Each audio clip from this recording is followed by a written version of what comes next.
అందరికీ నమస్కారం. మనం ఇప్పటికే 2 ఎపిసోడ్లుగా భారతదేశం మీద ఇస్లాం దాడుల గురించి మనం వీడియోలు చేస్తున్నాం. ఇవి కంటిన్యూస్గా అలా ఒక సిరీస్గా వస్తాయి. సో మన ఛానల్ వేదాంత ఛానల్లో ప్లేలిస్ట్లో కూడా ఇవి ఉంటాయి. వాటిని మీరు ఎప్పుడు కావాలన్నా కూడా చూసుకోవచ్చు. మళ్ళీ వెతుక్కోక్క లేకుండా ప్లేలిస్ట్లో సపరేట్గా పెడుతున్నాం, చూసుకోవచ్చు. సరే, కొంతమంది ఈ ఇస్లాం దాడులు అని మాట్లాడుతున్నాం కాబట్టి వాస్తవాలు మన చరిత్ర మాట్లాడుతున్నాం. చరిత్రలో పుస్తకాల్లో ఏదైతే ఉందో ఆ పుస్తకాల్లో ఉన్న చరిత్రనే మనం అందరికీ చెప్పే ప్రయత్నం చేస్తున్నాం. అంతేగాని నేను ఎక్కడ ఎవరిని కూడా తక్కువ చేయడం కాదు, ఎవరిని ఎక్కువ చేయడం కాదు, అలాంటివన్నీ ఏముండవు. వాస్తవాలు ఏమున్నాయో వాటిని చెప్పే ప్రయత్నం మనం చేస్తాం. కొంతమంది నచ్చదు కాబట్టి కొంతమంది తిడుతూ ఉంటారు. ఓకే, అది నో ప్రాబ్లం. కొంతమంది ఏమో గౌరవప్రదంగా తిడుతుంటారు, కొంతమంది ఏమో నోటికి వచ్చినట్టు మాట్లాడుతుంటారు. సరే, అవన్నీ ఇదంతా ఒక పార్ట్ ఆఫ్ గేమ్ అన్నట్లాగా అనమాట. సరే, అవి మనం పట్టించుకోనుకోండి, కానీ వాస్తవాలు ప్రజలందరికీ తెలియడం అనేది ఇంపార్టెంట్. సో దానికోసం మన ప్రయత్నం. సో అందరూ వేదాంత ఛానల్ సబ్స్క్రైబ్ చేసుకోండి. సబ్స్క్రైబ్ చేసుకుంటే ఇలా వీడియో అప్లోడ్ అయినప్పుడల్లా వెంటనే మీకు దానికి సంబంధించిన అప్డేట్స్ వస్తుంటాయి కాబట్టి మీరు మిస్ అవ్వకుండా చూస్తూ ఉండొచ్చు. అలాగే ఈ వీడియోని అందరికీ షేర్ చేస్తున్నారు అనుకోండి, హిందూ బంధువులందరికీ షేర్ చేస్తూ ఉంటే కనుక అందరూ కూడా వాస్తవ చరిత్ర ఏంటనేది తెలుసుకుంటారు. సో ఇప్పటిదాకా మనం ఏం చేసామంటే, ఇప్పటిదాకా మనం ఇస్లాం మతాన్ని పెంచుకునే కార్యక్రమంలో భాగంగా అరబ్ ప్రాంతం నుంచి బయలుదేరి ఈజిప్టు, ఇరాను, తర్వాత అటువైపు గ్రీస్ దేశం, వీటన్నిటిని కూడా ఎలా జయించారో అవన్నీ జయించిన తర్వాత భారతదేశం మీదకి వచ్చి ఎలా దెబ్బతిన్నారు, భారతదేశాన్ని ఆక్యుపై చేద్దామని చెప్పి ప్రయత్నం చేసి మొదట్లో ఏ విధంగా దెబ్బతిన్నారు, ఏ రాజుల చేతులు దెబ్బతిన్నారు, మళ్ళీ కొన్నాళ్ళు వెనక్కి తగ్గి మళ్ళీ వచ్చి మళ్ళీ కొన్ని ప్రాంతాలను ఎలా గెలిచారు, కొన్ని ప్రాంతాలను గెలవడమే కాకుండా చివరికి సాగరం దగ్గర, అదే సముద్రం దగ్గర నుంచి కాశ్మీర్ దాకా కూడా, సముద్రం దగ్గర నుంచి అంటే ఇప్పుడు గుజరాత్ ఆ ప్రాంతంలో, మహారాష్ట్ర గుజరాత్ ప్రాంతంలో ఉన్న సముద్రం దగ్గర నుంచి మొదలుపెట్టి కాశ్మీర్ వరకు ఏ విధంగా గెలిచారు ఈ ఇస్లాం సంబంధించిన ఆ సైన్యం అని చెప్పి మనం 2 ఎపిసోడ్లో మాట్లాడుకున్నాం. ఆ తర్వాత అక్కడి నుంచి ఆ కాశ్మీర్ దాకా గెలిచిన తర్వాత కాసిం అనే అతను ఇప్పుడు పంజాబ్ రాష్ట్రం మీద దృష్టి పడింది. పంజాబ్ రాష్ట్రానికి సంబంధించిన అక్కడ ఉన్న రాజుకి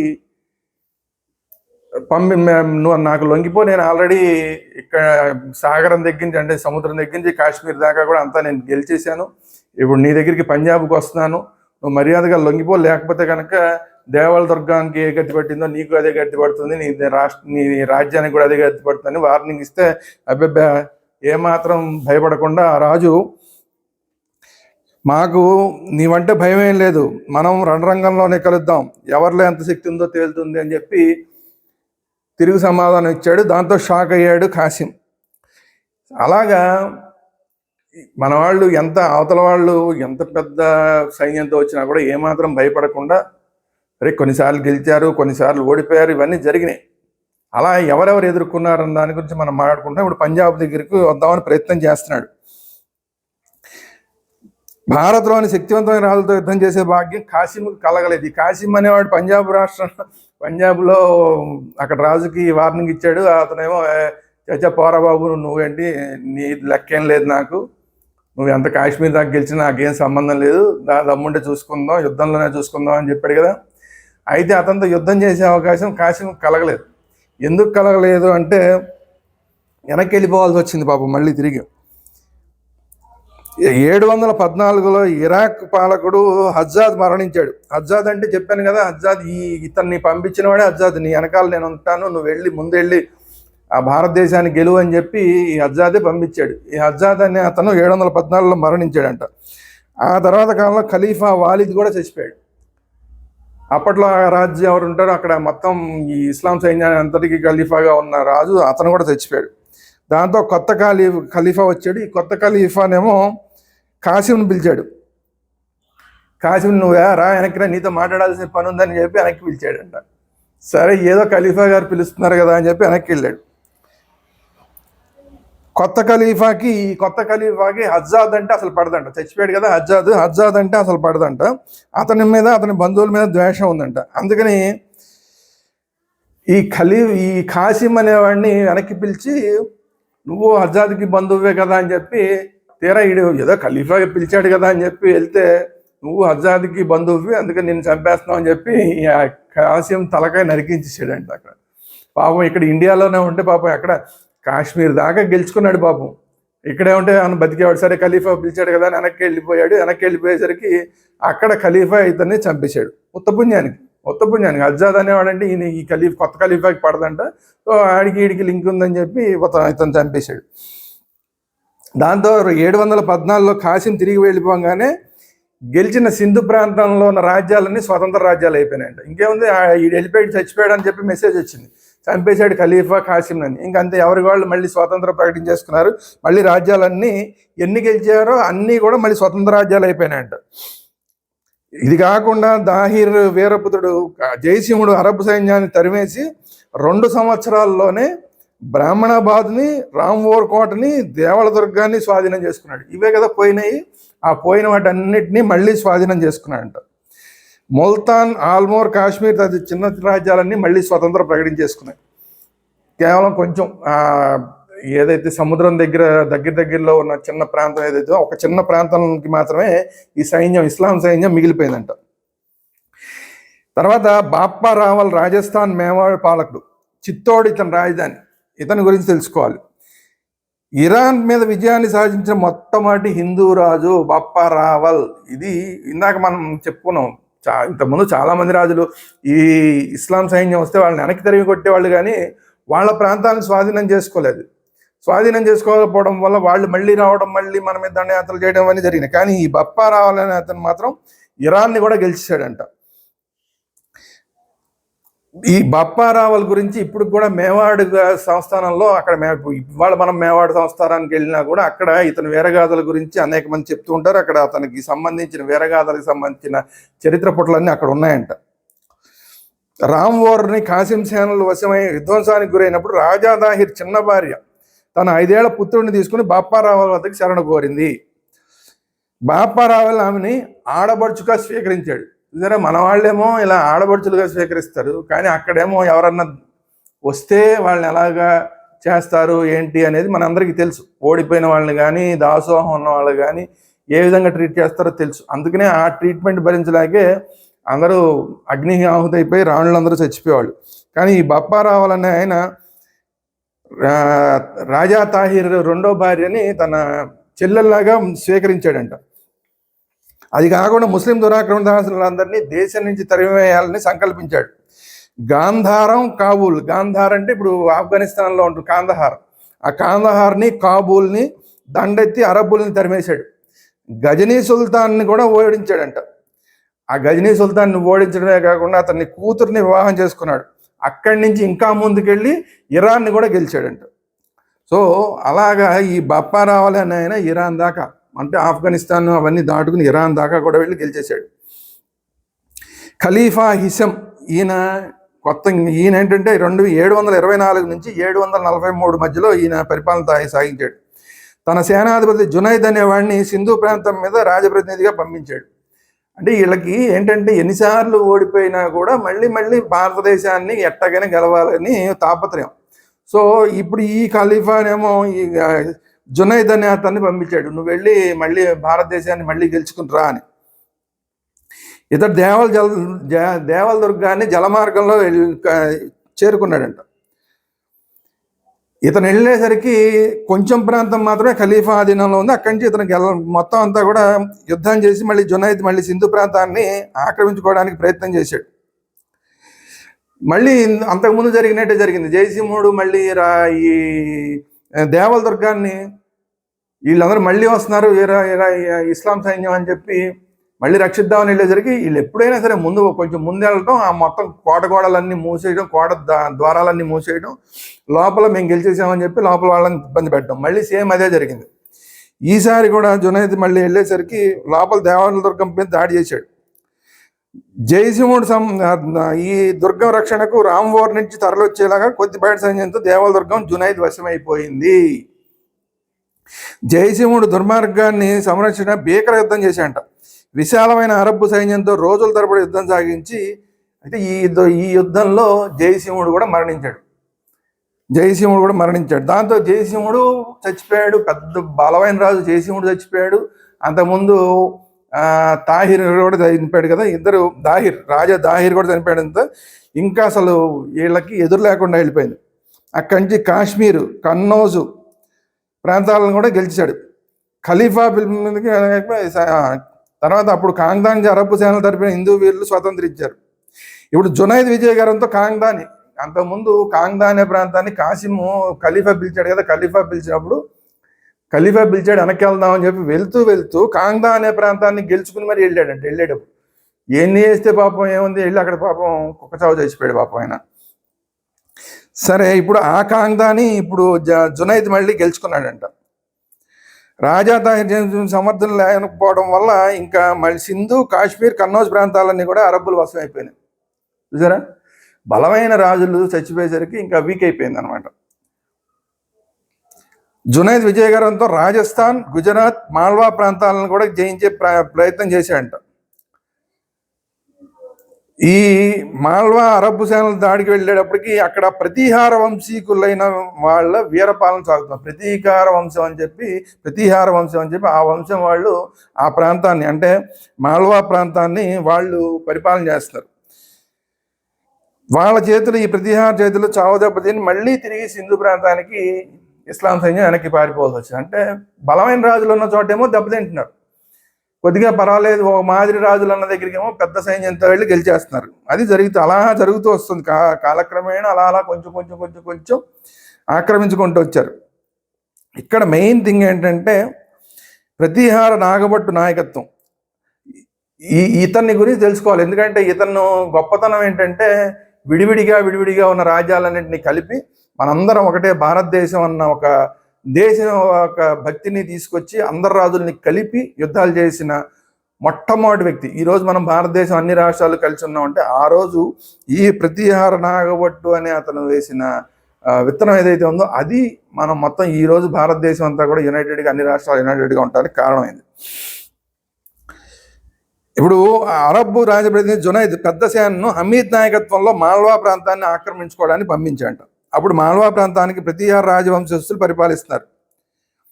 ప్రతీహార నాగభట్టు ముస్లిం దురాక్రమం తనివికొట్టడానికి చిన్న రాజులందరినీ ఏకీకృతం చేశాడు. ఇది ఇతను చేసింది. అప్పటికే జునైద్ సేనలు రాజస్థాన్లో మరో సైనిక పటాలను, గుజరాత్లో సౌరాష్ట్ర, కచ్ ప్రాంతాలను దాడులు చేసి ఆక్రమించుకున్నారు. గుజరాత్లోని ప్రసిద్ధ ఓడరేవు భరూచ్ అంటే బ్రోచ్, అది కూడా అరబ్బుల సేనల చేతుల్లోకి వెళ్ళిపోయింది. అరబ్బులు భారత పశ్చిమ ఉత్తర ప్రాంతాల్లో తమ పాలనను సుస్థిరం చేసుకోవాలని ప్రయత్నం చేస్తున్న టైం అది. అయితే వారిని అడుగడుగున భారతీయ రాజులు ఎదిరిస్తూనే ఉన్నారు. ఒంటరిగా ఎదిరించడంతో అరబ్బుల భారీ సైన్యాల చేతిలో హిందూ రాజులు సహజంగానే ఓడిపోవడం లేదా బలిదానాలు కావడం జరుగుతుంది. ఇందాక చెప్పాను కదా, ఈ పాపం అందరూ ఓడించాలనే ప్రయత్నం చేస్తున్నారు, కానీ చిన్న రాజ్యాలు. అక్కడ వచ్చిందేమో పెద్ద సైన్యం వస్తుంది. ఈ ఇస్లాం సైన్యం ఏమో చాలా పెద్ద సైన్యం, అరబ్బు సైన్యం. వాళ్ళ చేతుల్లో ఫైట్ చేస్తున్నారు, కానీ కొన్ని ఓడిపోయి లేదంటే సామంతరాజులుగా మారుతున్నారు, లేదంటే యుద్ధంలో చనిపోతున్నారు. ఇలాగే జరుగుతుంది. ఈ క్రమంలోనే ముస్లిం సేనలు మాల్వాలోని సుప్రసిద్ధ జ్యోతిర్లింగ క్షేత్రం ఉజ్జయిని మీద దాడి చేశారంట. ప్రతీహార నాగభట్టు ఉజ్జయిని సంరక్షణకు మాల్వా ప్రాంత రాజులందరినీ ఏకం చేసి ముస్లిం సేనలను ఎదిరించాడు. ఇది ఇతను చేసిన పని. అక్కడ ఉన్న చుట్టుపక్కల ఈ ఉజ్జయిని ప్రాంతానికి చుట్టుపక్కల ఉన్న రాజులందరినీ ఒకటి చేసి అందరూ కలిసి ఎదిరించారంట. ఈసారి ముస్లిం రాజులందరూ, ముస్లిం సేనల్ని హిందూ రాజులు 4 వైపుల నుంచి చుట్టుముట్టి తరిమి కొట్టారు. ముస్లిం విదేశీ దురాక్రమణ తరికొట్టకు దేశంలో మొట్టమొదటిసారిగా హిందూ జాతీయ భావం నెలకొంది. ఇక్కడ మనందరం హిందువులం. అంతకుముందాక నేను ఈ రాజ్యానికి రాజుని, నేను ఆ రాజ్యానికి రాజుని అని అలా ఫైటింగ్లు చేసేవాడు. నా రాజ్యం మీదకి ఆడొస్తున్నాడు, నా రాజ్యం మీద ఈడు వస్తున్నాడు, మనం ఏదో ఎలాగైనా మనం చేయాలని. చివరికి వీళ్ళు ఏమైపోయిందంటే, ఎలాగైందంటే 4 గట్టి దెబ్బలు తినేసరికి, లేదు మనందరం హిందూ రాజులం, నేను ఈ రాజ్యానికి రాజు, నువ్వు ఆ రాజ్యానికి రాజు కాదు, మనందరం కలిసి హిందూ రాజులం. మన హిందూ రాజుల మీదకి ఇస్లాం సైన్యం వస్తుంది, అరబులు దాడి చేస్తున్నారు, కాబట్టి మన హిందూ రాజులందరం కలిసి వీళ్ళని ఎదుర్కోవాలన్న భావన మొట్టమొదటిసారి అప్పుడు వచ్చిందంట. నాగభట్టు నాయకత్వంలో జాతీయ నాయకత్వం రూపుదిద్దుకుంది మొత్తం జాతీయ స్థాయిలో. ఉజ్జయిని మహాకాళేశుడు ఏకజాతీయ నాయకత్వాన్ని ఆశీర్వదించాడు. ప్రళయ భయంకర శివాంశ సంభూతుడిగా నాగభట్టు విజృంభించాడు. ఈ నాగభట్టు నాయకత్వంలో మొత్తం హిందూ సేనలు విజృంభించారట. హిందూ వీరులు మాల్వా ప్రాంతంలో అక్కడక్కడ తిష్టవేసి ఉన్న ముస్లిం సైన్యాల్ని తరిమివేశారు. నాగభట్టు నాయకత్వం జాతీయ నాయకత్వంగా అంగీకరించబడింది. సో ఇప్పుడు రాజు, ఈ రాజ్యానికి రాజు, ఈ రాజ్యానికి రాజు, ఈ రాజ్యానికి రాజు కాకుండా ఈ రాజ్యాలన్నిటికీ ఇప్పుడు నాగభట్టు నాయకుడు అనేది, అంటే హిందూ రాజ్యాలన్నిటికీ కూడా నాగభట్టు నాయకుడు అనే ఏకనాయకత్వంలోకి వీళ్ళందరూ వచ్చారంట. అలా సువిశాల గుర్జర ప్రతీహార సామ్రాజ్యానికి నాగభట్టు గట్టి పునాదిని వేశాడు. ఏకరాష్ట్ర భావన అంటే భారత జాతీయ భావనతో ఏర్పడ్డ సామ్రాజ్యం ఇది. భారత పశ్చిమ ఉత్తర ప్రాంతం అంతటా ఈ ఏకరాష్ట్ర భావం పెద్ద ఎత్తున నిర్మాణమైంది. సంఘటిత హిందూ శక్తి నిర్మాణమైంది.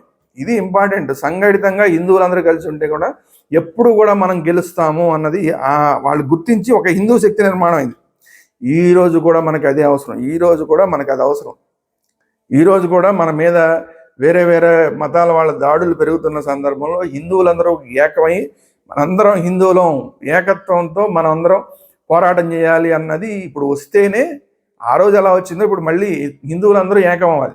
ఇప్పుడు చూడండి, కుంభమేళా జరుగుతుంది. కుంభమేళాలో దేశంలో ఉన్న 145 కోట్ల మంది ఉంటే అందులో ఇప్పటికే ఆల్రెడీ 54 కోట్ల మంది ఇప్పటికి స్నానాలు చేశారు. ఈ కుంభమేళా కంప్లీట్ అయ్యేసరికి దాదాపు 70 కోట్ల మంది దాకా, అంటే దేశంలో సగం మంది కేవలం ఒక ప్రాంతంలో స్నానం చేయడానికి వచ్చేస్తున్నారు. అంటే ఏంటి, మనందరం హిందువులం మన ఏకత్వ భావనను నిరూపించే ప్రయత్నం చేస్తున్నారు హిందువులందరూ ఈ కుంభమేళాకి వెళ్ళటం ద్వారా. ఇది రావాలి, ఇది ఇంకా పెరగాలి. ఇది ఇంకా పెరిగితే ఈ 140 కూడా 100 కోట్ల మంది ఒకేసారి గొంతెత్తి మేము హిందువులం అంటే కనుక అసలు ఎవడు మన జోలికి రారు. సో అలాగా అప్పుడు ఈ నాగభట్టు నాయకత్వంలో హిందూ రాష్ట్ర భావన, హిందూ శక్తి నిర్మాణం అయింది.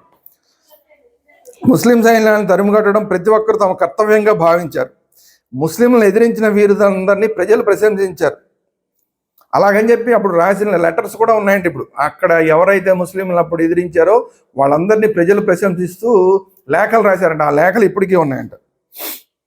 గ్వాలియర్ పాలించిన భోజరాజు అఖిలేఖ పత్రాల్లో ప్రతీకార నాగభట్టు నాయకత్వంలో సాగిన పోరాటాలని బహువిధాలుగా గానం చేయబడింది. నాగభట్టు శివతాండవం ఆడుతున్న పరమశివుడిగా ప్రస్తుతించబడ్డాడు. ఆ రోజుల్లో అబ్బో ఈయన అసలు మామూలుడు కాదు, ఈ నాగభట్టు ఆయన సాక్షాత్ శివస్వరూపం అని చెప్పి అప్పుడు అందరూ కూడా ఆయన్ని పొగిడి ఆయన 4 చేతులతో ఖడ్గాలతో ఉన్న బొమ్మలు గీయటం అవన్నీ కూడా అప్పుడు స్టార్ట్ చేశారంట. చూసారా, ఇలాగా మొత్తం అంతా కూడా ఎక్కడికక్కడ ఇలాగ చేసేసరికి పాపం అరబ్ సైన్యాలకు చాలా కష్టమైపోయింది. ఇప్పుడు అరబ్బులకు భారతదేశంలో ఎక్కడా స్థానం లేకుండా పోయింది. సౌరాష్ట్రలోని నవసారి పాలకుడు పులకేసి సౌరాష్ట్ర, కచ్, గుజరాత్ ప్రాంతం నుండి అరబ్బులను నిశ్శేషంగా తరిమి కొట్టి మళ్ళీ అసలు అరబ్బులు అనేవాళ్ళు ఆ ప్రాంతంలో కనపడకుండా తరిమి కొట్టారంట. అవనీ జనాశ్రయం బిరుదాంకితుడు రాజస్థాన్ వీరభూమిలో ఎక్కడ అరబ్బులకు స్థావరం లభించలేదు. ముల్తాన్, దేవళ్ ప్రాంతంలో పారిపోయి తలదాచుకున్నారు. చివరికి ఎక్కడికి వెళ్ళిపోయారు, మళ్ళీ ముల్తాన్, దేవళ్ ఎక్కడ మొదలెట్టారో అక్కడ దాకా వెళ్ళిపోయి అక్కడ కొంచెం తలదాచుకునే ప్రయత్నం చేశారంట ఈ అరబ్బు సైన్యం అంతా కలిసి. అయితే అవి కూడా వాళ్ళకి సురక్షితంగా లేక అక్కడి నుంచి కూడా పారిపోవాల్సి వచ్చిందంట. పారిపోయి చివరికి సింధు పశ్చిమ సరిహద్దుల్లో మన్సూరాహ్ అనే వారు సురక్షిత నగరాన్ని వీళ్ళే నిర్మించుకున్నారు. ఎక్కడ ఖాళీ ప్రదేశం చూసుకుని అక్కడ మన్సూరాహ్ అని ఒక చిన్న ఊరిని నిర్మించుకుని అక్కడ ఈ సైన్యాలన్నీ అక్కడ ఉండిపోయినాయంట. మిగతా మొత్తం దేశంలో ఉన్న మిగతా ప్రాంతం అంతటి నుంచి కూడా తరిమి కొట్టేశారు. ఇలా భారతదేశంలోని పశ్చిమ ఉత్తర ప్రాంతాల్లో గుజరాత్, రాజస్థాన్, కాశ్మీర్, సింధు ప్రాంతాల్లోకి చొచ్చుకుని వచ్చినట్టే వచ్చి వివిధ రాజుల చేతుల్లో ఒక చోట గెలవడం, ఒక చోట ఓడిపోవడం, గెలవడం, ఓడిపోవడం, ఇలా చావు దెబ్బతిని చివరికి మొత్తం భారతదేశం చివరి దాకా కూడా వెనక్కి పారిపోవాల్సి వచ్చింది. యూరప్, మధ్య ఆసియా, ఆఫ్రికా రాజ్యాల్లో ఎక్కడా వారికి ఇలాంటి ప్రతి ఘటన దొరకలేదు. అంటే ఇప్పుడు అదే ఆఫ్రికా మీద దాడి చేశారు. అంతకుముందు భారతదేశానికి రాకముందు ఈజిప్ట్ మీద దాడి చేశారు. అక్కడ ఎవరు పెద్దగా ప్రతిఘటించిన వాళ్ళు లేరు, తేలిగ్గా లొంగిపోయారు. అక్కడ మొత్తం సంస్కృతి అంతా కూడా ఈజిప్ట్ సంస్కృతి అద్భుతమైన సంస్కృతి. ఆ సంస్కృతి మొత్తం నాశనం అయిపోయి మొత్తం ఇస్లాంగా మారిపోయింది అక్కడంతా.